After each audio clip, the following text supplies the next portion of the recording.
j'ai des problèmes de mâchoire, j'ai des problèmes de migraine. Voilà ce qu'il faut faire pour commencer à réentraîner sa langue. Sur les autres vidéos, on explique pour la mâchoire les mouvements de base.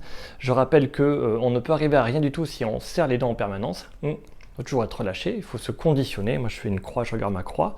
Et pareil pour la langue, il ne faut jamais pousser, ni en haut, ni en bas, ni rien du tout.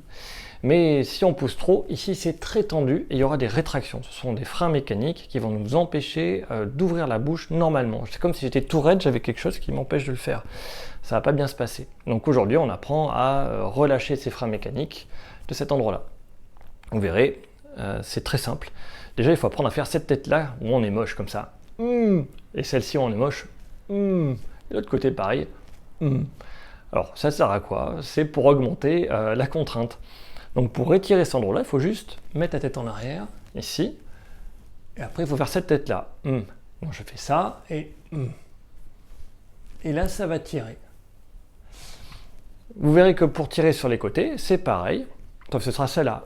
Donc je vais en arrière, je tourne ma tête, là ça va tirer ici, et j'envoie mes lèvres par là. Aïe aïe aïe, ça tire là, et puis je maintiens. Hop là, et pour l'autre côté, bah, sans surprise, ici, là, et les lèvres de l'autre côté. Et je maintiens. Donc cet étirement là, c'est le platysma qui est là, il est très très fragile ce machin, un petit muscle lisse. Donc il ne faut pas tirer fort dessus. On peut tirer longtemps, mais pas fort. Ça doit être un étirement, c'est une douleur qui est agréable parce qu'elle cède et elle part petit à petit. Moi, je conseille aux gens de faire plus de 45 secondes pour que ça ait vraiment un effet. Je vous expliquerai un jour la physiologie, mais pas aujourd'hui.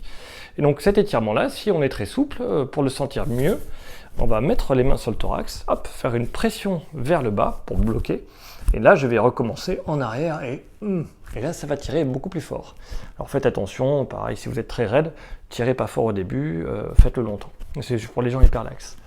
Après ici, et là, plus je tourne la tête, plus je vais être latéral. Je peux même aller jusqu'ici et tirer jusque là. Hop là. Et si je reviens dans l'axe, je peux choisir vraiment un axe dans lequel je vais étirer, étirer mon cou.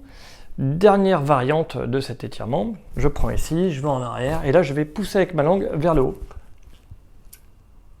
Ça va vraiment tirer en profondeur des petits muscles ici. Je conseille de faire celui-là une fois qu'on a relâché avec les autres étirements, celui avec les lèvres, les adhérences superficielles. Après on peut jouer avec la langue, pareil, en la plaçant à différents endroits pour chercher à étirer.